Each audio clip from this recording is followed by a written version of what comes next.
Imagine being the deputy leader of a political party and then being completely unable to answer the most basics of questions about one of your flagship policies.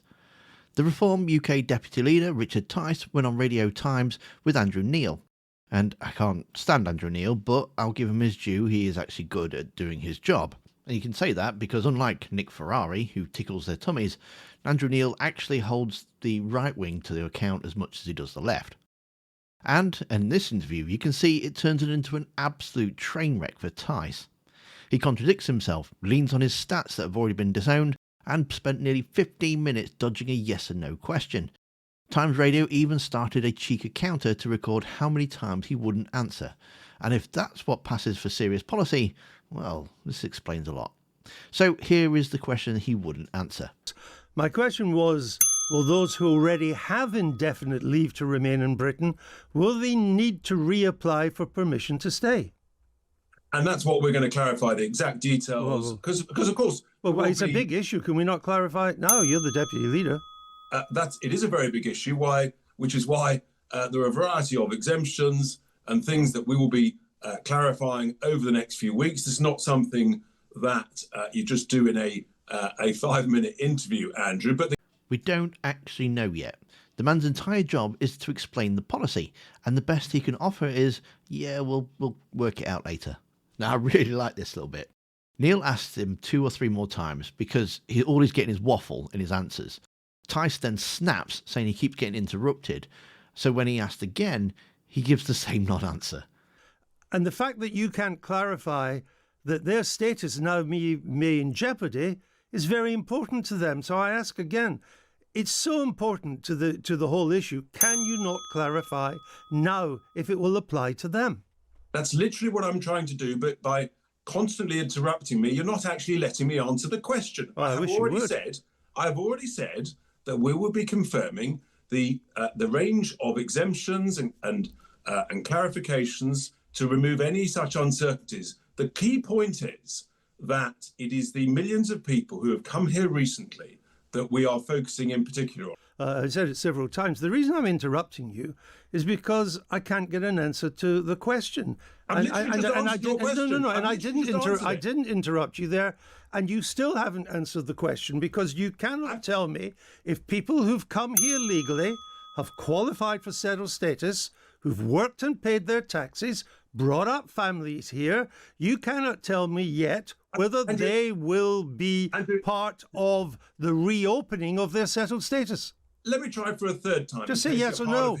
I've just said, and I will say again for the third time, we will clarify a whole range of exemptions for those people who have come here and who have worked and who have not been a burden on the state and not claimed benefits. And there may be reasons why they're not applying for citizenship. There's a whole range of those issues. That is absolutely robust and clear. So people can rest assured on that. It's laughable.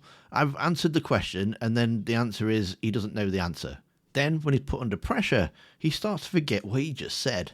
When your party first announced this policy, you said it would be retrospective. And you didn't say there would be any exemptions. You said it would be retrospective. Again, that is simply not true. Yes, it will be retrospective, but there will be a range of exemptions. Not a contradiction. He can't even keep his own line straight in the same interview. First everyone's included, then there are exemptions, then he insists that nothing's changed. I'm surprised he's not got dizzy from all this U-turning. And this is where it gets truly embarrassing. He leans on a big scary number, £234 billion. Problem? Well, the think tank that came up with it has officially said that this figure should no longer be used. Let's stick to the specifics here, because you did give a figure, 234 billion. Where did that come from? That came from the CPS, which is why it was Centre for Policy Studies. Which is right. It's based on a range of assumptions. Can you can you tell us what the Centre for Policy Studies now says about that 234 billion figure? My understanding is they said there's a range of assumptions. The assumptions could be more, they could be less. What we're highlighting is it's a figure over a 20-year period of £1 billion. It's unsustainable, and we're not going to allow it to happen. Right. The Centre for Policy Studies, the CPS, now says on the record that this statistic, quote, should no longer be used. And yet here you are today on Times Radio using a figure that the source No, of that Andrew, figure says should no longer be used. what I've said, Andrew, and you're trying to twist my words unsuccessfully, I've said is a figure of hundreds of billions of pounds based on a variety of assumptions. It could be a lot more than that figure. I mean, oh, come on, how embarrassing is that for you? The people that produced the stat that he's flogging has now told him that it's nonsense. So a reform government would take away the right to benefits of the 4.2 million EU citizens with settled status, even though that was part of the Brexit agreement, and you do that unilaterally, regardless of the consequences. The EU agreement will have to be renegotiated, a whole range of issues, and this is one of them. I'll try again. We're going to stop these benefits, and there will be a broader negotiation, but stopping the benefits is not dependent on the broader negotiation.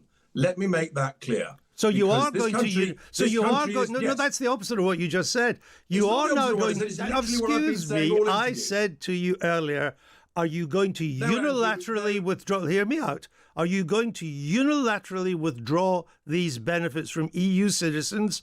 And you Yes. said it would be part of a wider renegotiation with the EU. 3 or 4 minutes later, you're telling me, yeah, we'll do it unilaterally. Andrew, you're wrong. So with this, in the space of 3 minutes, he said that it would require negotiation with Brussels. Then he insists it would be done unilaterally. Both can't be true. So which is it? And again, I enjoyed the fact that Neil pointed this out. Reform UK Limited do get an unsufferable amount of airtime, and 99% of it is easy, tummy-tickling interviews. So when Andrew Neil has to explain to you live on air that you haven't done your homework, well, it's game over really, isn't it?